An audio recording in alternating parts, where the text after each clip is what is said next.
could have given up, but you didn't. You could have stopped believing, but you didn't.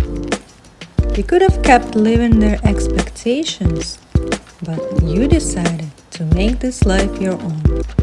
And in turn, you're here. Hello, everyone. Today we meet in Myles Wakeham. He's a self-made, financially independent person and the host of the Unconstrained podcast. Hi, Myles. Thank you for joining us today. Oh, thank you for having me. Appreciate it. Yeah. All right, let's start our conversation with diving into your story of becoming the person you are today. How did it start for you? How did you achieve that place where you became financially independent? And when was the turning point for you to realize that, the system that we live in doesn't work? Well, I guess the turning point for me was when I learned to do the polar opposite of what everyone else was doing. That was when everything started to go right. So if my accent doesn't give it away, I'm originally from Australia. I grew up until I was about 25 in a city on the south central coast of Australia called Adelaide. So I was born in the mid-60s. So I grew up kind of in the 70s, I guess. That was when I was a kid. And back in those days, we were raised as, I guess there's a term that I heard somebody use once, and I think it's true. We called them free-range kids. And what we meant by that was that it was a time when people would you'd ride your bikes after school, you'd go have adventures in national parks and go live with nature. And it was just the way that we thought things were, because you're living on an island that's the size of the United States. And at the time, there were maybe 15 million people living on it. So you learn to live with nature. It's just how it is. It's not that you choose it. It's just how it is. Even though the city I lived in had 1 million people in it, I grew up on the outskirts. So we were very close to nature.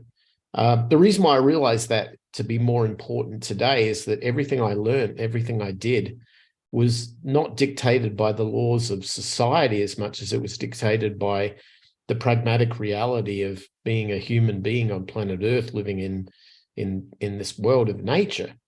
I had parents that were incredibly wise. I start realizing that now as I'm older, but they wouldn't stop me from growing on my own, even to the point where, although I was very lucky to be a gifted musician, when I was very young, I was in the South Australian Junior Symphony Orchestra at the age of 11 as a violinist. That was my level of discipline, I guess, was to learn the discipline through classical arts. But when it came to things like school, and I wasn't a very good student, and so I left school at a young age. I didn't even finish high school, and I went into business and started my own software company, which in the late 1970s was unheard of. But I was one of those crazy guys who had this sense that this thing would be big one day, and of course it turned out to be. And I just I never understood why there were people who didn't do this, because to me that was normal. If you saw an opportunity and you could make a profit from it, you'd go with it, you'd take it. I realized, and that progressed into many adventures in Australia, that I'd worked with governments and worked with defense contractors, and even the university that I could never get in hired me to build their cryogenic freezer storage systems.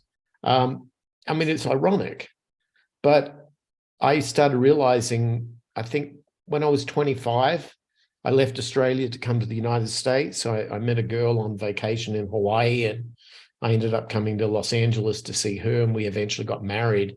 And then I found myself in the United States, and I started realizing how atypical my upbringing and my life had been compared to everybody else that was living in this mega city.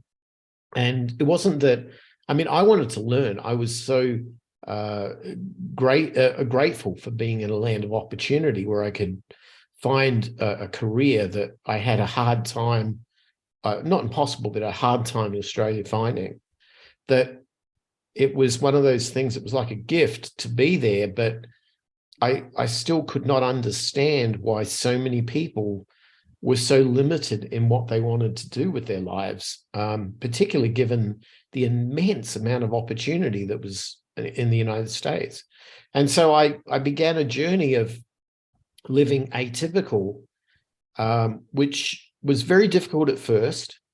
I didn't have the right degree. I didn't have the right papers to work in the computer industry, an industry I had helped develop, until I found a startup that didn't care about those things because they were a startup. And it just so happened that that startup was Amgen. They became the world's largest biotechnology corporation. And I got a free ride through the world of stock options and all of that. And by the age of 32, I retired. I didn't need to work anymore because I'd made all this money by stumbling into this business. So it was kind of weird. Wow, that's amazing. I mean, it's just like you said, we all live in that system-based society where we just follow the rules or whatever we've been told all over around us. Again, like it started with the childhood, but people that are in our circle, everybody is like, I would say, listening to the social mantra, how you refer to it, right? Where we just blindly believe what we're told, right? Yeah.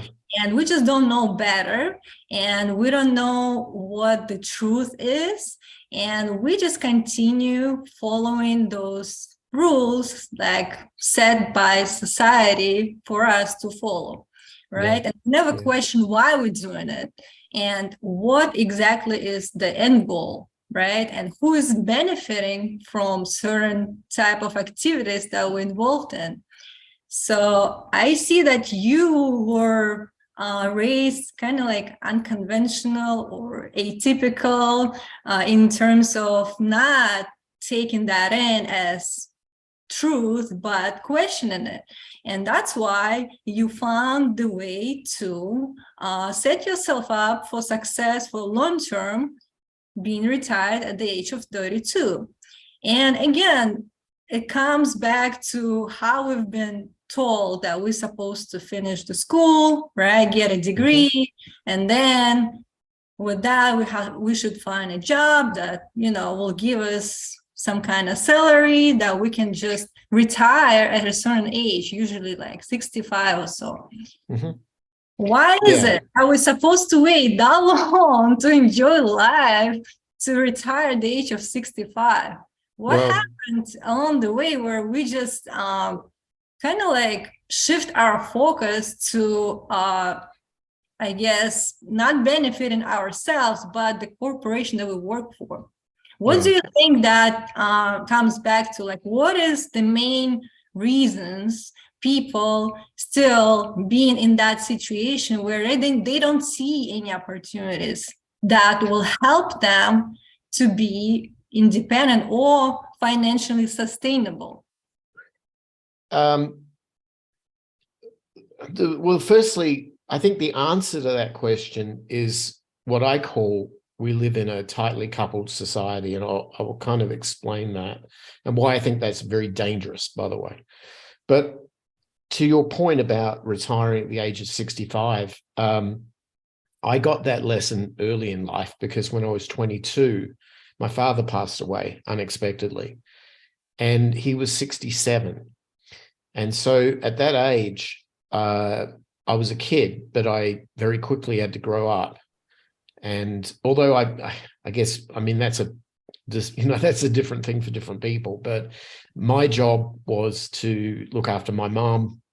My job was to kind of be the mast on the ship in stormy waters and to, take care of my dad's estate and all of that. It's a horrible job, but everyone's got to do it at some point in their lives. And I did it young, and I looked at this man's life, and he was a typical 20th century company man. He worked for the same company for 40 years.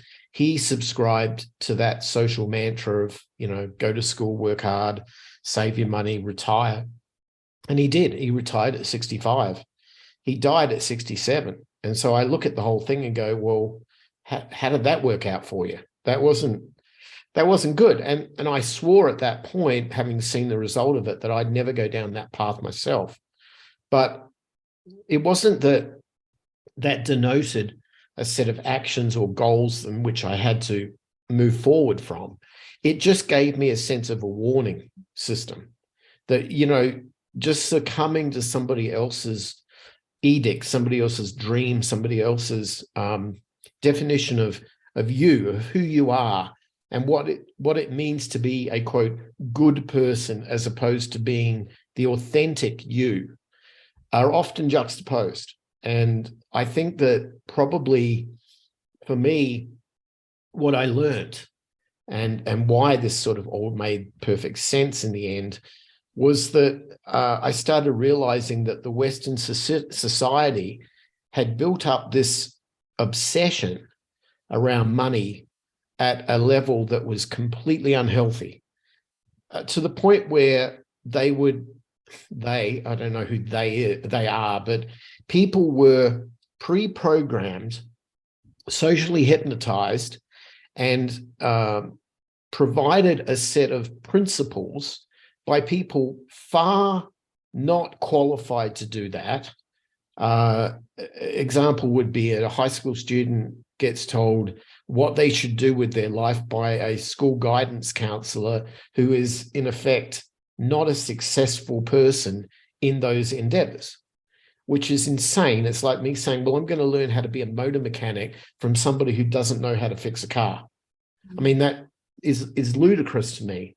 But this is what our kids go through. And then we force them into a sense of obedience by enslaving them to money, particularly to selling out their future to debt as young as the age of 18 by way of student loans.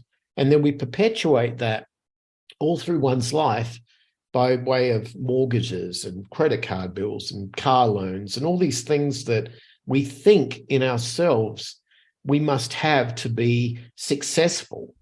We purchase ahead of time our definition of success on a buy now, pay later policy.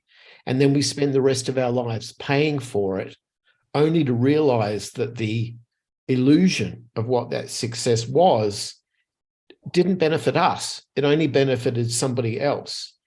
For example, when I was living in Los Angeles, I would constantly be dealing with freeway traffic. It was a very important thing in Southern California at the time when you left work or when you headed to work, because of the way that the freeways would be gridlocked with traffic. I remember many a time I'd spend 2 hours sitting in a car in gridlock traffic to travel 20 miles. It was ridiculous. But this was the norm. And this was what people in society did. And I always question it as somebody who sort of learnt the basic fact of, well, if you go out there and hurt yourself, don't do that again. And yet what I saw was a world in which these people were doing it every day, twice a day, going to work, coming home from work.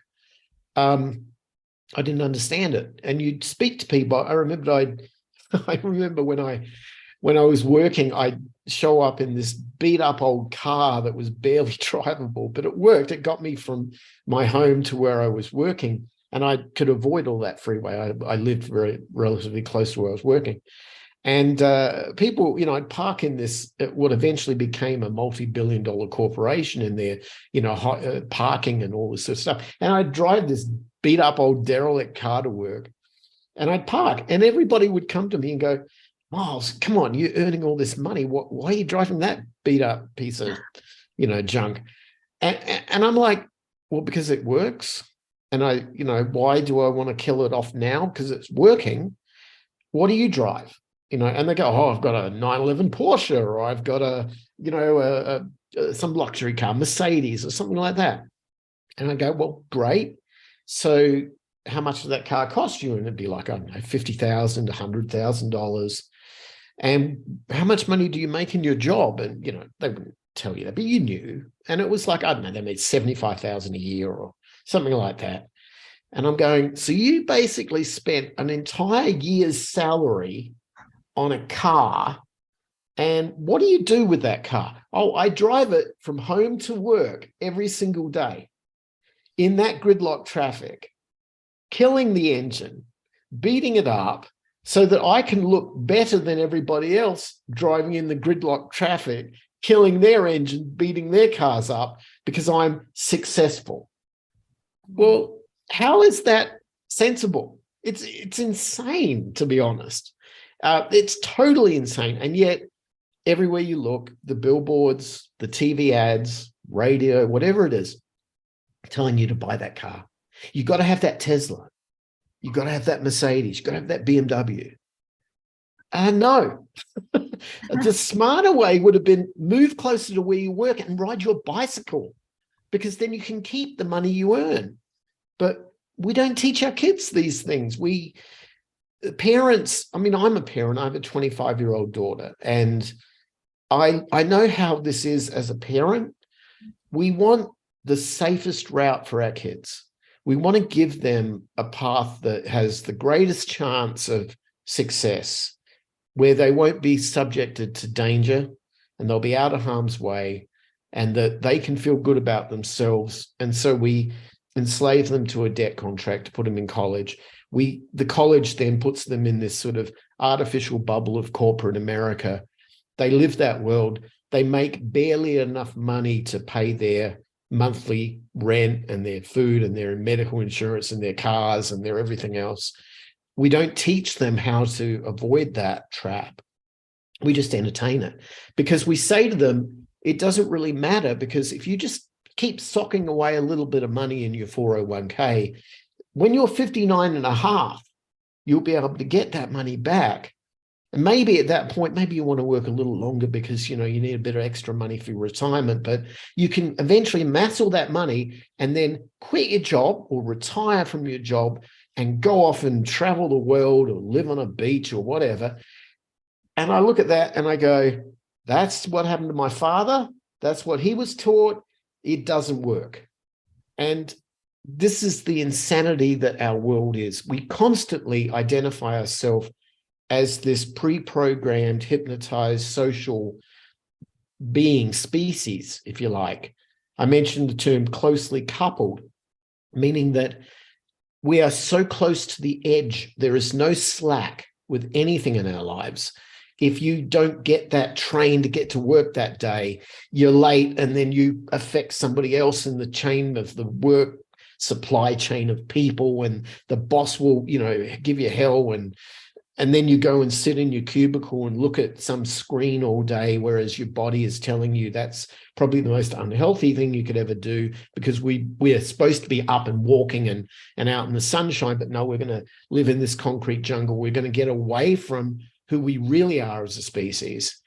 We do this every single day. We do this for 40 odd years, and we wonder why we're miserable, why we're depressed, why we have to go to artificial means to bolster these things in our lives, whether it be prescription drugs or recreational drugs, whether it be alcohol, whether it be vice of any other form. We look at ourselves and we wonder why we're so unhappy. And I look at it and go, well, it's bloody obvious to me, because I'm pretty happy. I don't subscribe to this. And I don't think that you need to be a multi-millionaire to see this. The fact that I made my money doing things that were not normal tells me that if you do normal things, you are less likely, if not next to impossible, that you're ever going to be able to get off the treadmill. And yet, everywhere I go, I'm talking to people who will commend you on what stock you bought or what, crypto you bought or something like that. And although those things might help you, the problem isn't those things, and they're not the solution. They're like Band-Aids or a quick pill to take for a lifelong illness. The question is, change your life habit and then stop subscribing to the I need to buy that car. I need to have that TV. I need the best iPhone. I need this. I need that. You don't really. And seriously, it's okay to say no to yourself. It's actually very empowering. It's okay to say, I haven't earned it yet. I am here in Mexico. This is an unusual place, but my wife and I came down here a few years back. We bought an acre of land in central Mexico. We are building a multi-million-dollar property of our dreams here. And I live in a place where there is no mortgage debt, and there's no such thing as a mortgage here. You pay cash for everything. People live very happy, very healthy. Everybody is in the sunshine. Everybody has a story to tell. People are far more social than they were in the United States. I'm not saying that the United States can't have that, or that people there are not good people. I've lived in the US for 30 years. I believe very strongly in the best of America. But at the same time, I don't see it going on around me in the city I live. And so we're down here. And for that reason, it's like a detox. You leave this world of depression and lack of hope because everyone's perpetuating the same thing. They're more interested in politics or sports than they are about living a wholesome life. None of that stuff is on the radar down here. Everyone's just out in the sunshine with their dogs, walking around on these cobblestone streets dating back to the 1500s and trying to create a better world. And to me, that's more organic, that's more natural, and that's why everyone's got a smile on their face. And so I wish I could say there's a simple answer to this, but there isn't, based on how deep the rabbit hole has become and how enslaved to that rabbit hole everybody in the United States has also become. And it's not that I really do love friends and people and family and so on that I have in the US, but I am so fearful and I am so saddened for what their life is going to be, because a simple change of mentality to move to where you're treated best would solve the problem better than a pill at the pharmacy. Yeah, I totally agree with you. I'm actually a pharmacist myself, and yeah, that's kind of like my background, right? And right. I'm still is a registered pharmacy here in New York State. So I've been counseling tons of people, every day. And I've seen how many medication they take in.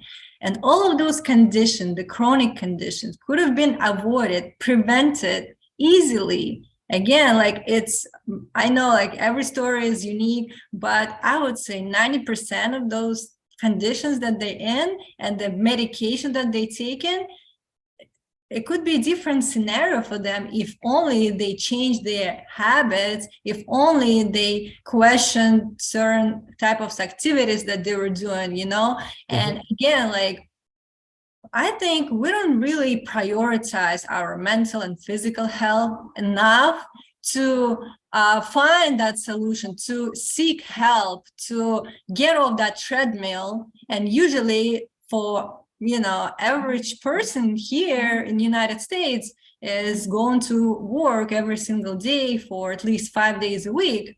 And we feel anxious, stressed, always some kind of pain, either emotional or physical pain. And that's because of our choices that we made. Everything comes back to us deciding to do that. And nobody is forcing you to do it unless you are, unless you choosing to do it. So basically it's all up to you. But for you to realize that this is a trap because what really important is not how much you make, how much you keep after all of your expenses. A lot of people afraid to look into their expenses with all those different cars and, different stuff that they acquiring. usually not because they need it, but to impress somebody, maybe people that, you know, really don't care about what you have. But yeah, that's more important for you than looking for your own mental and physical health. And that, you know, goes to the point where you feel burnt out. Like you just don't, you don't feel like you want to function. You just stop doing anything because there's nothing you can give. And there's something that is important, which is like you have to always recharge your energy. Also, like feel that you can give your best. But for you to give your best, you need to first kind of invest in yourself, give yourself that time to heal, to empower yourself to the point where then you can give others. But you would never come to that place in just doing something that you hate to do just for that paycheck. And again, like, what kind of lifestyle does it give you? You constrained to come in every single day to get the money, because if you stop, what will happen? What if you get sick? What will happen? Like, nobody has that plan B in place, right? It's only one plan for them. And they think they're gonna live forever, and they think they'll always be young and healthy, but everything could happen. Like tomorrow, what if something happens? Do you have enough money to, you know, for next 6 months? You know, so that's kind of like gives us that perspective where we see only those like vacation days that we provided, usually 2-3 weeks a year. That's when we can go somewhere, and we think that's enough for us to just relax. Even on vacation, people still work like on their phone, and they constantly like trying to kind of like disconnect from nature. So we lost that connection to nature, and that is bad for us, because in the end, like, it doesn't help us grow. It doesn't give us that opportunity to become the best version of who we can be. And again, I know it could sound scary to start your own business or find other opportunities to get that passive income without your time being traded for money. But of course, it takes time. But again, like, what you choose to do today matters in 5 years from today. But do you think that long? Or you want that instant gratification with you, knowing that you're going to receive that paycheck and buy something that you don't need? Is that what you're looking for? So again, like, our focus in the society, it's affected by all of the noise, all of the messages that we're hearing from everywhere. And if we don't put that filter and start questioning what we're listening, we're never gonna kind of come to that place where we will see what's available, what other opportunities are there. So I would like to kind of like stress that out, because nowadays it's just automatic pilot. You just wake up, you go to work, and you come back home, you're tired, you don't want to do anything, and just watch TV. That's like average person's life in here in the United States. And they don't know, like, this time goes by, and time is the most valuable asset also. You know, it's more important that whatever you earn, right? Because time you can never get back, and what you do with your time matters. Yeah. I think the other part of this is that I've kind of learned over time that there's a lot of, I think we all know deep in our hearts that what you're talking about is important, and we should abide by these things. I've always been fascinated as to why people don't. Like, why do they continue to, it's like the, oh yeah, but wait, I've got this to do, or oh yeah, but squirrel. It's like they're off, distracted by something that takes them off that path. And it's very difficult. It's kind of like people who go on a diet. They realize that they need to make changes, and they go ahead and they start the process. They do it maybe a couple of weeks, 3-4 weeks in, and then they're just back to the old habits again. And so I always looked at that and thought, well, what? Obviously, we're sort of conditioned into this world from a very young age. But at what point do we stop making decisions that are in our best interest and give that power up to somebody else's best interest, where we become a team player, where we become a member of the company man or the company woman, that we start realizing that we must give ourselves up for the greater good. I understand that situation maybe in times of crisis, war, pandemic even. I mean, I get that. I don't get it when times are normal, and I don't understand why. So I began to look at the whole process, and I've spent a large amount of my time traveling all over the world and seeing different people in different countries about how they look at those sort of issues. And the United States is uniquely was unique in the way that people tend to gravitate around giving up what's good in for them personally, for the greater good of the country or their political party or whatever. And I always wondered why they're so willing to do that. I always thought when I came to America that I came to the country that, it was country of revolution, right? The country that said, no, we are not going to put up with the tyrannical laws of, some European monarchy or something like that. We're going to do it on our own. Great. Okay. Having come from a British Commonwealth country and being succumbed to rule under that sort of law, I get that. But I come to the United States and go, you have every opportunity here to do whatever you want, to be whoever you want to be. And yet you're giving it up willingly. Why are you doing that?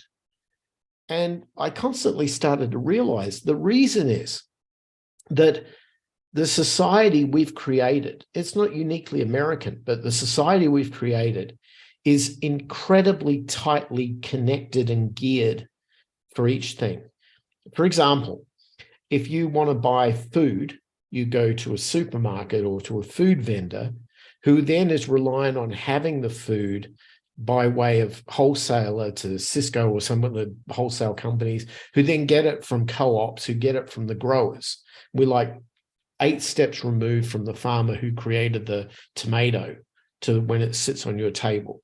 So that's problem number one. Problem number two is if any one of those steps in the chain breaks, supply chain issue, transport issue, pandemic, anything like that, the entire supply chain grinds to a halt. There is no room for slack.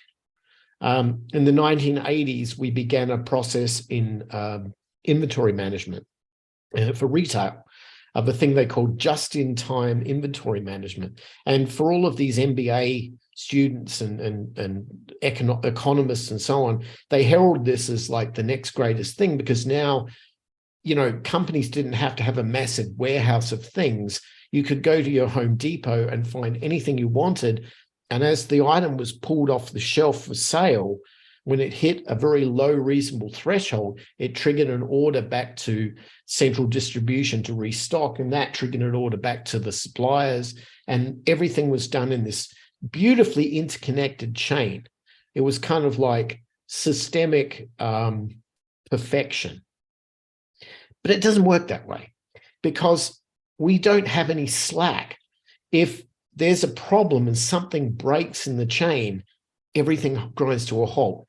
You can have a little bit of a blip here and there, but you can't have anything more than a week of break, or there's no toilet paper on the shelves. There's no food in the supermarket. There's no wood at Home Depot. And these things cause families to not eat, families to freak out. People can't build things. Construction costs go up. It's like the ripple effect is horrible. So what do? Well, we create a world where we're further and further connected to each other, closer and closer.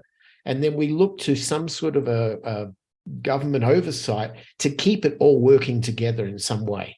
We give up individuality in a sense of being sovereign, decentralized people to being part of a hierarchy where things come down to us. And then what we get defines who we are. That's not how most countries in the world actually work. What they'll do, if you go to a village, if you go to a small town, even here in Central America or Mexico, you will see that they don't care. If I can't eat today, that's okay, I'll eat tomorrow. And it's the farmer who's harvesting the broccoli, if they have an abundance, well, I'm going to eat a lot of broccoli, right? I'm not going to demand a 5-second delivery at McDonald's because that's not real. That's not normal. Everything here is non-GMO food. Everything here is farm to table. And there's so much slack in the system that if you go to the vegetable grower today and he doesn't have tomatoes, that's fine. You'll have avocados or you'll have something else. And variety comes from what's available at the time. We don't have a world in the Western world that supports that or even could stomach it. It's like if I can't go to the supermarket today and get my, fill in the blanks, the world comes to an end. No, it doesn't. But we have absolutely no coping skill for a world that isn't closely coupled like that. So what ends up happening is that you start realizing, as a guy who spent most of my working career as a systems designer, you start looking at systems and you start realizing that the risk, firstly, you would never design a system that way by choice, but it just happens to be the way things are. But if you were stuck in that situation, your biggest variable is going to be predictability, because you're relying on predictable outcomes up the chain of each step. When we put humans in that chain, predictability matters. And you start realizing that central planners, government, economics, professors, all of the people that we herald as being, our mental asset, they don't have the answers, but what they do is they look at you as an individual as a variable. And the last thing they want is unpredictability. They want you to be going to school through a consistent thing that has nothing to do with learning. It only has to do with getting past a test exam. But they want you out of that. They don't care if you're dumb or you're smart. They just want you to be predictable. So when you come out of that and then you go into college, your job isn't necessarily to come out. The problem we've got is 85% of most college students never profess to do anything they ever majored in. They never do it. Who would spend $100,000 to go and learn liberal arts if you end up becoming a greeter at Walmart? I mean, that doesn't connect. And yet we do this because our society is pre-programming us to be predictable. Predictable means saddled with debt, must work, cannot do anything extravagant or extreme at a young age, an age when, if you look back in time, that's when Steve Jobs and Steve Wozniak created Apple. That's when Sergey and co created Google. You had to be young, creative, thinking out of the box, unpredictable. And yet we've created a world in which we want to take that out because, God forbid, you're in the supply chain and you're an unpredictable variable because you could break the whole thing. And that's the problem we've got. We saddle people who want a simple home, shelter for their family with a mortgage, 30 years of debt. You know what the French translation to the word mortgage is? Death contract. That's the literal translation. And yet we look at it and go, oh, it's a mortgage. I'll get a nice home. I'll go, I'll upgrade. I'll get a better one. I'll refinance for a better interest rate. No, that's the problem right there. If you're living in a world where you have to spend 30 years of your life to pay off your shelter, you're doing it wrong. But we have to have the McMansion. We have to have the white picket fence and the beautiful green lawn, because otherwise we wouldn't be predictable. We have to be predictable in a chain of predictability in order for this stupid, closely coupled system to work. And that's the problem we've got. When it works and it works fast, we commend it and say, look at this wonderful thing. We have AI, we have the metaverse, we have all of these distractions. What are they? Elements of predictability. If you're sitting behind a computer with those stupid 3D goggles on and your life is in the metaverse, that's not a life. But while you're sitting there in that chair, you're not an unpredictable part of the supply chain. When you finish, you'll get out of that chair, you'll sleep, you'll get up the next day, you'll have your Starbucks, and you'll hit the road to go to work to be another predictable part of a chain, because God forbid you're unpredictable, you're an outcast. Do you ever see the movie The Matrix? Of course. This is exactly what we've got. We're all little batteries in a predictable state, living in an illusion that we are not living in that state. And until we wake up from that state of slumber, and we start realizing that we've given ourselves out, our best has been given to somebody else because it's more important for them that we be predictable than it is that we be individuals and we are creative. I recently did a study, I know in the industry of IT and computing, there's a pretty common study which is consistent amongst most, say, large industries, say corporate industries, that you go to a department and you'll find that 10% of the people are actually producing 90% of the productive output of that group. It's certainly the case in IT. Well, why would you give the other 90% a job and pay their salary and take their costs on board if they're producing you no actual active output that's productive, that's at least enough to cover their costs and make a profit, in that world? Well, it's because it's not about profit. It's about predictability. And in predictability, you want people who don't rock the boat. You want people who become great team players, who become just followers of somebody else's mantra, because predictability, God forbid we lose that and we lose the entire fabric of Western civilization. That's our problem. I'm trying to say, as somebody who is atypical, a contrarian, an outcast, that I easily could be shunned from that world. Even what I'm telling you now would be against the better interests of any central planner, of any banker, of any politician or any government or any economist. I'm their enemy. I'm not trying to be, but I wasn't raised with that expectation. I was raised with go out and be free, go out and be the best person you can be. Take your gift that you were given and take with it and do the best you can with that and try and help people and try and solve problems and try and be the best person that you can. Look at yourself in the mirror and say, I did my best, right? Because life's a struggle, right? If we don't accept that it's a struggle, that's fine, but you've got to be able to look at yourself in the mirror and go, I did my best. You're not doing your best if you're doing the will of somebody else. And we don't want to look in the mirror. Most of us never get a chance. I think about my father when he passed, that he was forced at the age of 65 to stop work. My mother and him went on the European vacation like most people do in retirement. But when he got back and he got, he played golf and he read books, but he didn't do much with his life, And I always wondered, well, there's a lot of depth to life and you're missing, as you said, time is something we never get back. But like every day, is there a quality factor of what you can do with that day? And I looked at his life and I saw somebody who was just exhausted. And that's, I guess, that lethargic nature at the end, or lack of hope, or just a scared anxiety of not knowing, what do I do without the company? What do I do without somebody telling me what to do? I think that stress kills you. And it certainly did in his case.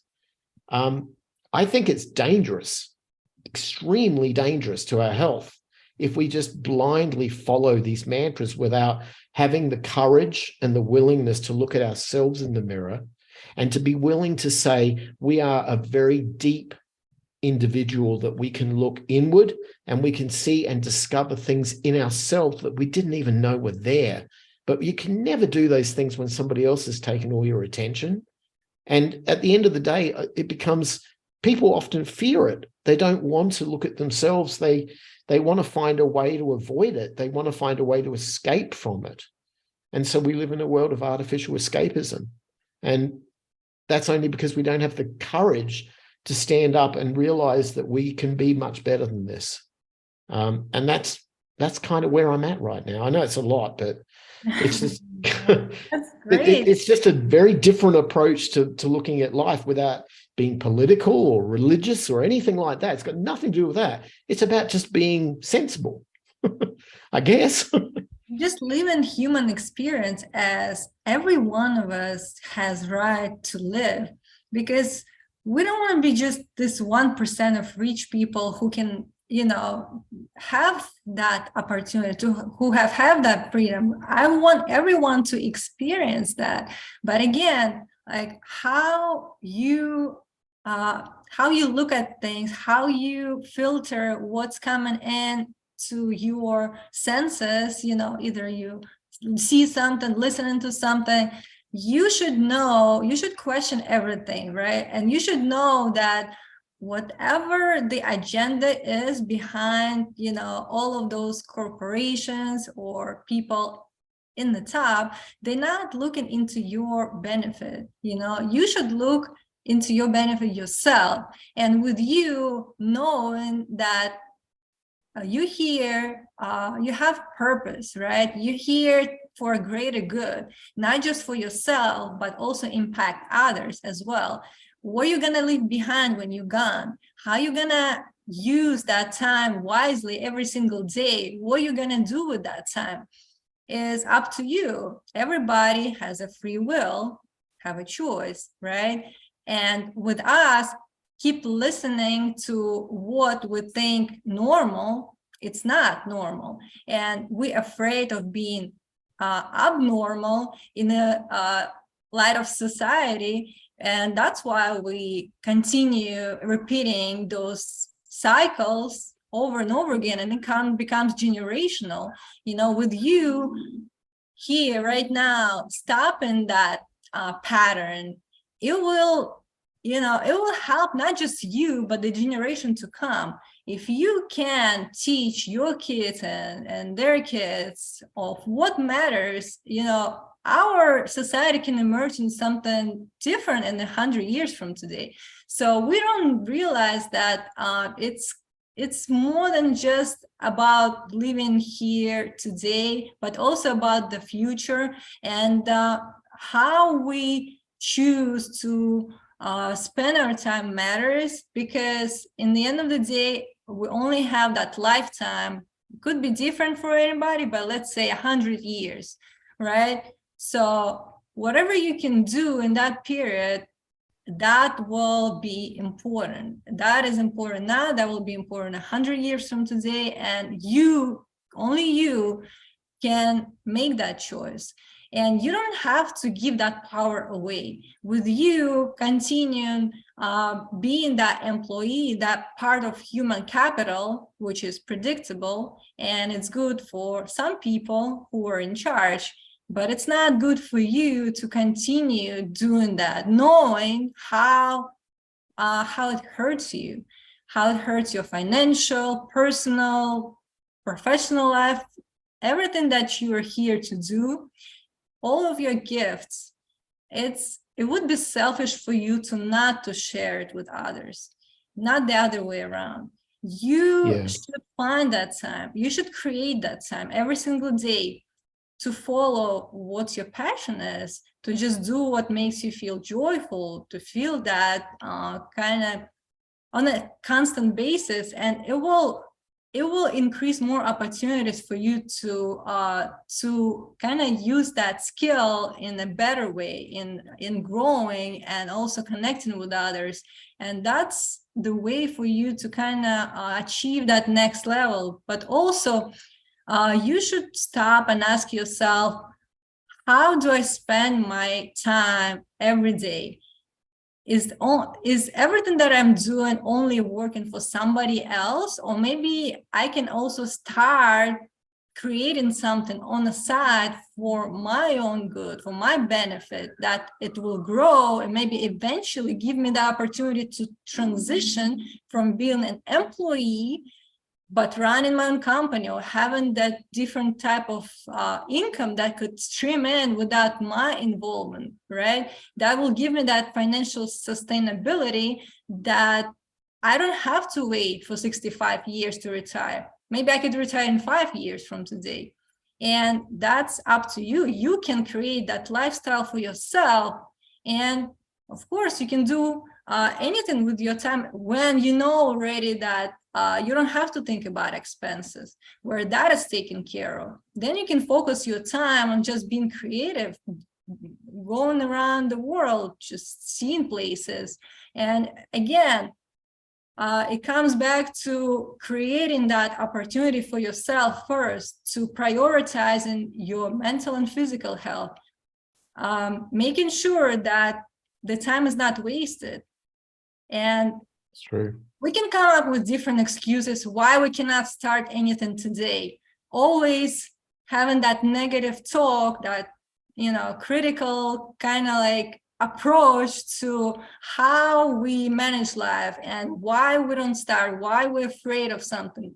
I know, because it's unknown, because I never tried it before, but it will be unknown tomorrow and the day after tomorrow. So when are you gonna try? Where would you know that this is something you can achieve without you trying? Because I would add to that people who are watching this, they're probably looking at it going, yeah, but that couldn't be me, or yeah, but you had you got rich early in life. I lost all my money in a divorce, so I was brought back to penniless very quickly. Years later, I had to rebuild it again, and I did that again, and then I lost most of it in 2008 in the crash, and then I had to build it all back again. And every single time I built it back, it came back 2 or 3 or 4 fold bigger. And now I'm too old to go through that. So I don't want to do that anymore. I'm cool where I am. But having said that, people who would argue that they couldn't do something like that, this is, and maybe that, I'm an atypical example, or anybody similar to me is atypical, that it's outside of their reach. I didn't come from wealth at all. I came from a lower middle class family. There was no free money here. This is all done by just doing the opposite of what everybody else does. And if anybody here is into statistics and math, there's a number of statistics that are really important that they should be aware of. The first one I mentioned before, 85% of people who go to college don't ever profess a career in what they majored in. That's a problem, number one. Number two, 78% of the population, according to Forbes magazine, are living paycheck to paycheck. So that means that there's more money or equal amount of money going out every month than there is coming in. So there's no slack. They're closely coupled, just like the very companies they probably work for are. So that's bad. But the biggest one that I think that people really have to understand is that we've been told for most of our lives, particularly by the government, that we're going to live to a ripe old age, and that people are living longer. It's not true. If you actually go to true CDC numbers from the Centre of Disease Control, the very government agency who we look to for the answers for our recent pandemic, but pre-pandemic, and you look at a statistic they used to publish, they may still be back in the business of doing this, but they did this prior to COVID, and then they kind of stopped. They used to publish annually US, both male and female, life expectancy numbers. And if you are anybody who's a bit of a number nerd like I am, you can go back to, you can use like the Internet Wayback Machine if you want to try and find it, but go back to the CDC's website where they define life expectancy for a US male or US female, and go back to about 2014 and then project it forward year on year. They're telling us, because of entitlement programs and Social Security and all of those expenses that they are certainly concerned about with $31 trillion in national debt, and anyone should be. But the problem is they're telling us that you can retire at 67, not 65 now, or some countries have even gone to 70. But it doesn't connect to the life expectancy. In 2016, and I'm going off memory on these, but I think they're pretty accurate, the US male life expectancy was 79.5 years. That's not very good. We used to compare that to countries like Western Europe, where you would see 81, 82, even Canada to our north had a better life expectancy. But we stressed ourselves out to the point where we were losing years of life. But what was more important that people forgot was look at the next year's numbers, and then look at the next year's numbers, and then look at the next year's numbers, and you'll see a trajectory that's really bad. By 2019, the CDC life expectancy of that US male that in 2016 had a 79.5-year lifespan was at 76.3. We had lost the number of years consistent with how many years we went forward in the analysis. How is that good? When I'm being told that I should just defer all of my enjoyment in life to when I'm retired at 65, and yet the number of years I'm going to have to live and enjoy it statistically have been reduced down by 5% over 5 years. That's a stupid game. I would never sign up for that. That's exactly what my father did. And so we defer all of our immediate gratification and all of our immediate dreams to a time in life when we have bad hips, bad backs, bad this, and you can't go and enjoy walking around the streets of Prague or climbing Machu Picchu or going to Africa or Buenos Aires or wherever and seeing the real world when you're that physically disabled. It's just not going to be pleasant. And so yet that's what we do. We give up all of our lives until the time when we can't even enjoy those things. I call BS on the whole thing. I think that the mantra is wrong.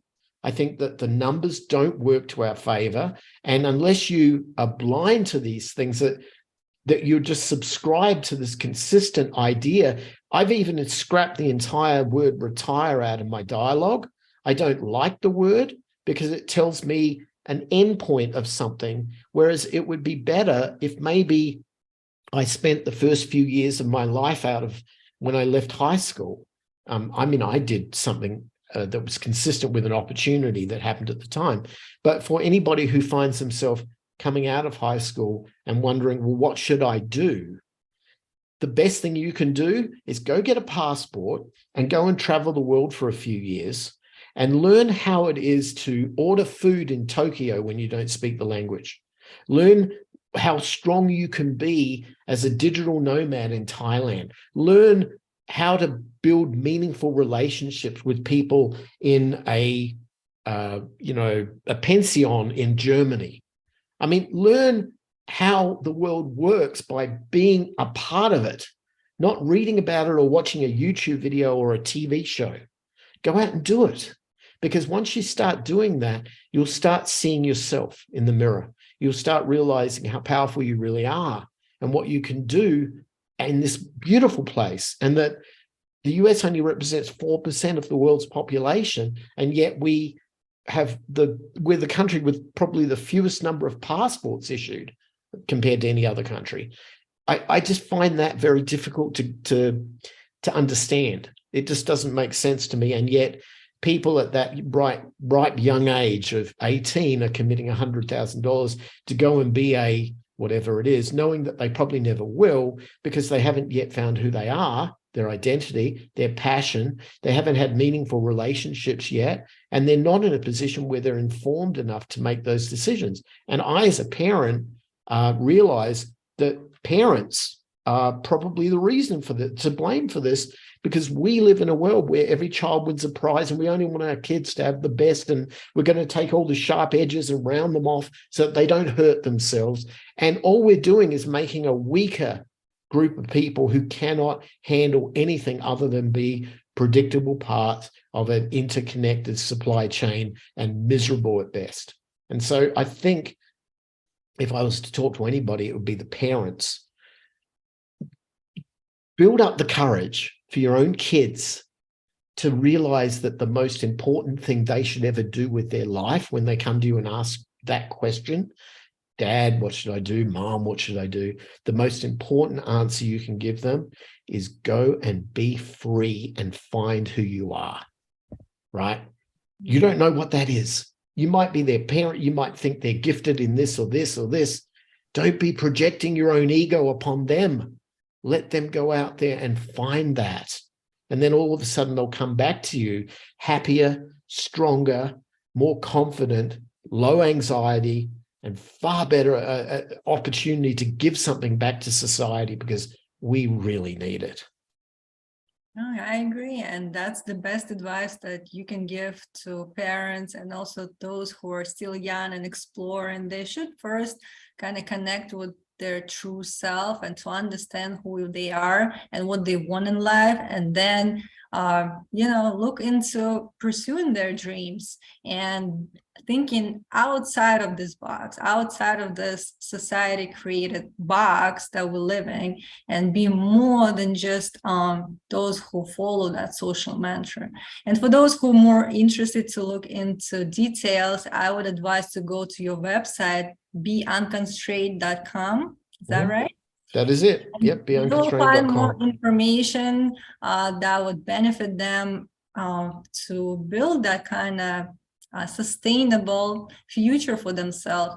And I'm so grateful that we had that conversation today. It was a pleasure meeting you, and I hope you enjoy your day. Well, thank you so much. Thank you for having me. I wish you all the best. Thank you.